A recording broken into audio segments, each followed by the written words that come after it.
As we're starting to get used to fasting, we tend to try out new and maybe even more challenging dishes.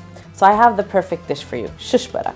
It may take some time, but it's the perfect make-ahead dish, and I assure you that it's definitely going to be worth the work.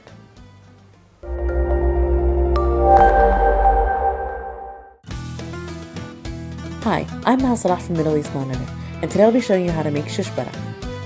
Growing up, my dad called this dish cat's ears, and we loved it. Why the name never put us off is a mystery, but I assume it's because they tasted so good we didn't actually care what they were. The dish is actually called Shish Barak, and although it is a bit tedious, it is worth the trouble. Like many of the dishes in this Ramadan series, Shish Barak is a perfect way to show your guests just how much they mean to you. These delicious dumplings are the Arab world's answer to ravioli. Stuffed with meat and cooked in a garlicky, herby yogurt sauce, they are seriously addictive.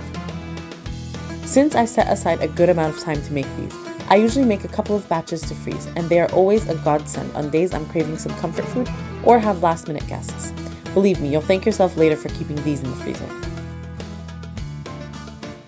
Versions of this dish are made not only across the Middle East, but also in Central Asia and the Caucasus, each with a slightly different filling and sauce, but all pretty much the same idea. The recipe has been made in the Arab world for centuries. It appeared as far back as the 15th century in the popular Arabic cookbook from Damascus, Kitab al-Tabakha.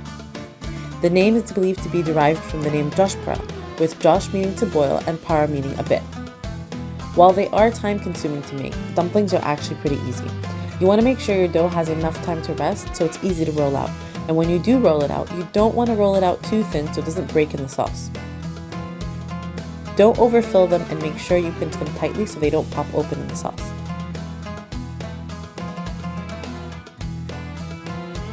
The yogurt sauce is pretty much the standard yogurt sauce used in many Middle Eastern dishes.